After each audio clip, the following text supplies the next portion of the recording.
Good morning बच्चों। उम्मीद करता हूँ कि आप लोग स्वस्थ होंगे, घर पर होंगे और घर से पढ़ो कार्यक्रम का आनंद उठा रहे होंगे।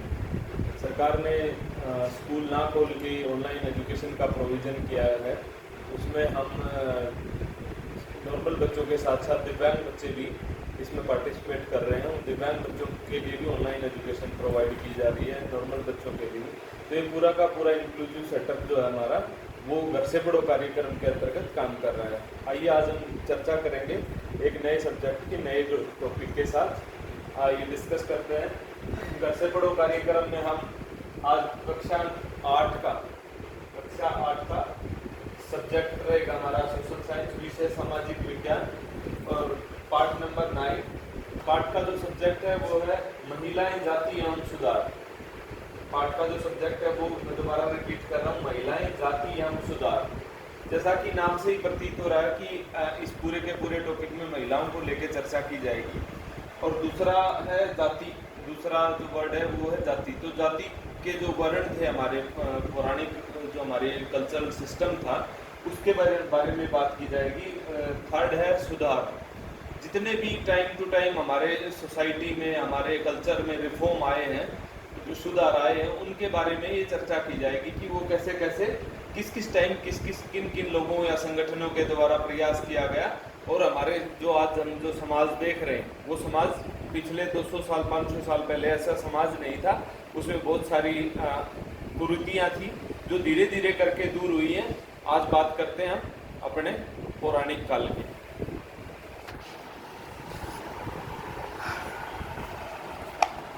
हम बुक के माध्यम से आपको पढ़ाएंगे। देख सकते हैं आप चैप्टर नंबर 9, महिलाएं, जाति एवं सुधार। क्या आपने कभी सोचा है कि 200 साल पहले बच्चों की ज़िंदगी कैसी हो? ये मैसेज है पूरा उन लड़कियों के लिए जो आज घर पे एजुकेशन ले रही हैं और उनको समझ में आएगा कि जो आज नॉर्मल स्कूल जाते हैं, तो पहले स्कूल जाना भी अपने आप में एक बहुत बड़ा टास्क होता था। पहले बहुत सारे अधिकार थे ही नहीं हमारे पास, मत देने तक का अधिकार नहीं था महिलाओं के पास। तो बहुत सारे अधिकार जो गायब थे आज वो हमारे पास हैं। तो आज उनको हम सेलिब्रेट करते हैं, उनके बारे में चर्चा करते हैं। आपने कभी सोचा है कि 200 साल पहले बच्चों की ज़िंदगी कैसी रही होगी? आजकल मध्यम वर्गीय परिवारों की ज़्यादातर लड़कियां स्कूल जाती हैं और उनमें बहुत सारे लड़कों के साथ पढ़ती हैं। बड़ी होने पर उनमें से बहुत सारी लड़कियां कॉलेज विश्वविद्यालयों में जाती हैं और विभिन्न प्रकार की नौकरियां करती हैं। कानूनन शादी के लिए उनका बालिग होना जरूरी है। तो बालिग होने की जो उम्र है वो हमारी 18 साल से अब 21 साल कर दी है, गवर्नमेंट ने अध्यादेश ला दिया है। तो कानूनन शादी के लिए बालिग होना जरूरी है। कानून के अनुसार वे किसी भी जाति व समुदाय के व्यक्ति से शादी कर सकती हैं। यहाँ तक कि विधवाएं भी दोबारा शादी कर सकती हैं। पहले विधवाओं को शादी करने का अधिकार नहीं था, उनकी दशा समाज में दयनीय थी। हम उसके बारे में आगे चर्चा करेंगे। पुरुषों की तरह सभी महिलाएं वोट डाल सकती हैं और चुनाव लड़ सकती हैं। बेशक सभी महिलाएं इन अधिकारों का उपभोग नहीं करती हों। अधिकार तो हमारे संविधान ने हमें सब दिए हैं, लेकिन बहुत सारी महिलाएं इन अधिकारों का उपभोग नहीं करती, मतलब इनका उपयोग नहीं करती हैं।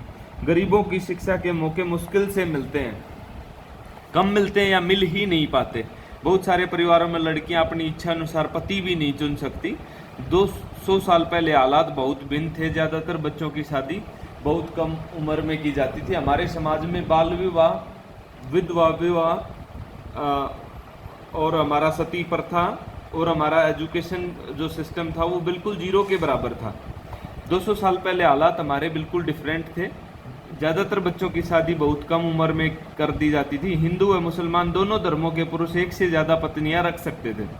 आजकल तो हिंदू धर्म में इस चीज़ को बैन कर दिया है, लेकिन मुस्लिम धर्म में आज भी 2 से ज़्यादा पत्नियां रखने का अधिकार मुस्लिम धर्म में है। लेकिन पहले तो हिंदू व मुसलमान दोनों धर्मों के पुरुष एक से ज़्यादा पत्नियां रख सकते थे। देश के कुछ भागों में विधवाओं से ये उम्मीद की जाती थी कि वे अपने पति की चिता के साथ ही जिंदा जल जाएं। तो हमारे जो विधवा हो जाती थी तो उसके साथ जो बर्ताव किया जाता था, पति की चिता, उसको उसके पति की चिता के साथ ही जिंदा जला दिया जाता। उस कुप्रथा को हम सती प्रथा के नाम से जानते हैं। इस तरह स्वेच्छा से या जबरदस्ती मार दी गई महिलाओं को सती कहकर महामंडित किया जाता था। उनका जो गुणगान किया जाता था वो सती कहकर किया जाता था। वो एक अनपढ़ता पूर्वक कार्य था कि एक व्यक्ति की या पति की मृत्यु हो जाने के बाद उसकी पत्नी को उसकी चिता के साथ बांध के जला देना, ये सब हमारे कुरीतियों का पार्ट था। सती शब्द का अर्थ है ही सदाचारी महिला था, मतलब उसको इतना सम्मान दिया जाता था कि जो सती के लिए एग्री करती थी या मतलब वो सहमत होती थी कि वो उसको सदाचारी महिला का सम्मान दिया जाता था।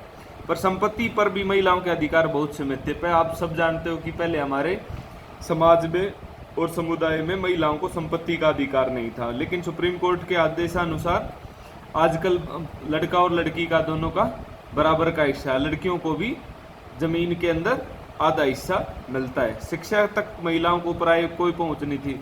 आप पुराने टाइम में देखोगे कि आपकी दादी या आपकी मदर्स वो स्कूल नहीं गई हैं क्योंकि उनकी जो पहुंच थी वो स्कूल तक थी नहीं। पहले लड़कियों को स्कूल भेजना उचित समझते ही नहीं थे।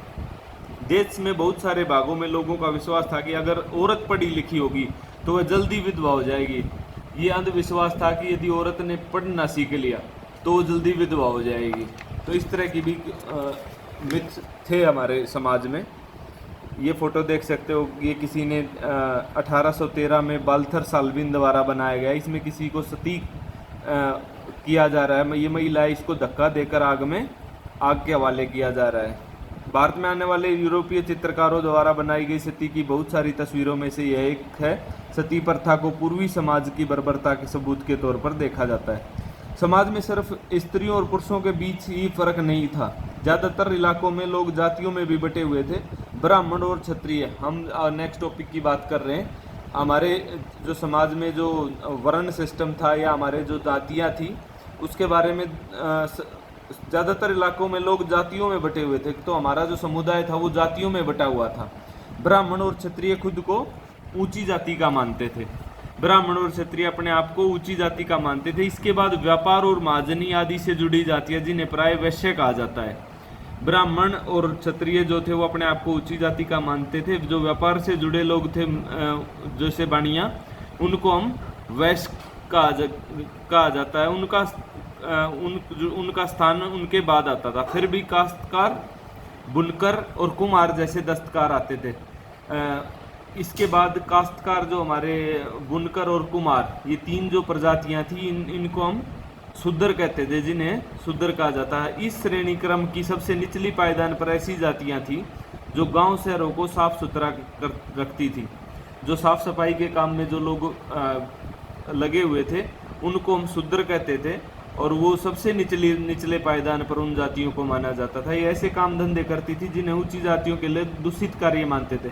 हमारे समाज में आज भी मैला ढोने की प्रथा पिछले कुछ समय तक थी। धीरे धीरे ये चीज़ असभ्यता का कानून बनाया, बहुत सारे कानून बना के हमने इनको दूर किया है। पहले ऊंची जातियों के लोग इन कामों को दूषित कार्य मानते थे, यानी ऐसे काम जिनकी वजह से उनकी जाति भ्रष्ट हो जाती थी। ऊंची जातियां निचले पायदान पर खड़ी इन जातियों के लोगों को अछूत मानती थी। कि समाज में इतना भेदभाव था कि ऊंची जाति के लोग नीची जाति के लोगों को अछूत कहकर बुलाते थे या उनको अछूत मानते थे। इन लोगों को मंदिरों में प्रवेश करने, इनके अधिकार, बहुत सारे इनके अधिकारों का हनन हुआ था। जैसे मंदिर में प्रवेश करने की आज़ादी नीची जाति या अछूत लोगों को नहीं थी। सवर्ण जातियों के इस्तेमाल वाले कुओं, जिन कुओं का इस्तेमाल सवर्ण जाति के लोग करते थे, उन कुओं का इस्तेमाल नीची जाति के लोग नहीं कर सकते थे। ऊंची जातियों के आधिपत्य वाले घाट तालाबों पर नहाने की छूट नहीं होती थी। उन्हें निम्न दर्जे का मनुष्य माना जाता था। 19वीं और 20वीं सदी के दौरान इनमें बहुत सारे कायदे, कानून और नज़रिए धीरे धीरे बदलते गए। आइए देखें कैसे और कब हुआ। अब हम बात करते हैं ये चीज़ें कैसे संभव हुई हैं। जो आज का समाज आप देखते हो, ये ऐसा समाज हमारा पहले नहीं था। परिवर्तन की दिशा में उठते कदम। 19वीं सदी की शुरुआत में हमें सामाजिक रीति रिवाजों और मूल्य मान्यताओं से संबंधित बहस और चर्चाओं का स्वरूप बदलता दिखाई देता है। इसकी एक अहम वजह यह थी कि संचार के नए तरीके विकसित हो रहे थे। पहली बार किताबें, अखबार, पत्रिकाएं, पर्चे और पुस्तिका छप रही थी। ये चीज़ें न केवल पुराने साधनों के मुकाबले सस्ती थी, बल्कि उन पांडुलिपियों के मुकाबले ज़्यादा लोगों की पहुंच में थी, जिनके बारे में आप कक्षा 7 में पढ़ सकते हैं। इस तरह की बहसें, इस तरह की चर्चाएं अक्सर भारतीय सुधारकों और सुधार संगठनों की तरफ से शुरू होती थी। जो भारत के सुधारक थे, जो लोग पढ़े लिखे लोग थे, या मतलब जिनको समाज के अंदर जो कुरीतियां दिखाई देती थी, या उन्होंने अपने संगठन बनाकर सुधार संगठनों की तरफ से शुरू होती थी। राजा राम मोहन राय ने 1772 से 1833 उनका जीवन काल रहा। इस तरह के एक सुधारक थे। उन्होंने कलकत्ता में ब्रह्मो समाज के नाम से एक सुधारवादी संगठन बनाया, जिसे बाद में ब्रह्मो समाज के नाम से जाना गया। राम मोहन राय जैसे लोगों को सुधारक इसलिए कहा जाता है क्योंकि वे मानते थे कि समाज में परिवर्तन लाना और अन्यायपूर्ण तौर तरीकों से छुटकारा पाना जरूरी है। उनका विचार था कि इस तरह के परिवर्तन लाने से लोगों को इसके लिए प्रेरित किया जाना चाहिए। वे पुराने व्यवहार को छोड़कर जीवन का नया ढंग अपनाने के लिए तैयार हों। आप राजा राम मोहन राय का फोटो देख सकते हो। राजा राम मोहन राय का फोटो रेम्ब्रांट पील द्वारा बनाया गया था। राजा राम मोहन राय देश में पश्चिमी शिक्षा का प्रसार करने और महिलाओं के लिए ज़्यादा स्वतंत्रता व समानता के पक्षधर थे। उन्होंने इस बारे में लिखा कि किस तरह महिलाओं को जबरन घरेलू कामों में बांध कर रखा जाता है, उनकी दुनिया घर और रसोई तक ही सीमित कर दी जाती है, उन्हें बाहर जाकर पढ़ने लिखने की इजाज़त नहीं दी जाती, विधवाओं की जिंदगी में बदलाव लाने की कोशिश। राजा राम मोहन राय का जो प्रयास था वो विधवाओं की जिंदगी में प्रयास ये था कि उनकी दोबारा से शादी करने का कानून बनाना। राजा राम मोहन राय इस बात में काफ़ी दुखी थे कि विधवा औरतों को जिंदगी में भारी कष्टों का सामना करना पड़ता है। इसी बात को ध्यान में रखते हुए उन्होंने सती प्रथा के खिलाफ मुहिम छेड़ी। राजा राम मोहन राय संस्कृत, फारसी और अन्य कई भारतीय और यूरोपीय भाषाओं के अच्छे ज्ञाता थे। उन्होंने अपने लेखन के जरिए ये सिद्ध करने का प्रयास किया कि प्राचीन ग्रंथों में विधवाओं को जलाने की अनुमति कहीं नहीं दी गई है। जो हमारे पौराणिक ग्रंथ हैं और उपनिषद हैं, उनमें विधवाओं को सती प्रथा का कोई प्रोविजन नहीं दिया गया। जैसा कि आपने अध्याय 7 में पढ़ा होगा, 19वीं सदी के प्रारंभ तक बहुत सारे अंग्रेज अफसर भी भारतीय परंपरा और रीति रिवाजों की आलोचना करने लगे थे। वे राजा राम मोहन राय के विचारों को सही मानते थे क्योंकि उनकी एक विद्वान व्यक्ति के रूप में प्रतिष्ठा थी। फलस्वरूप 1829 में सती प्रथा पर पाबंदी लगा दी गई। 1829 में क्या किया गया?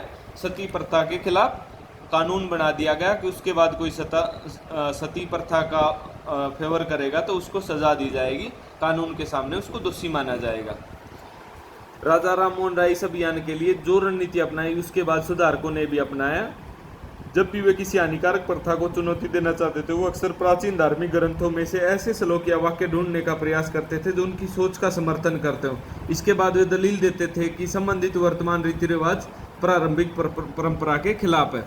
तो आप देख सकते हो कि उनके लिए कितना प्रयास करना पड़ता था कि एक चीज़ का मैसेज लोगों को समझाने के लिए।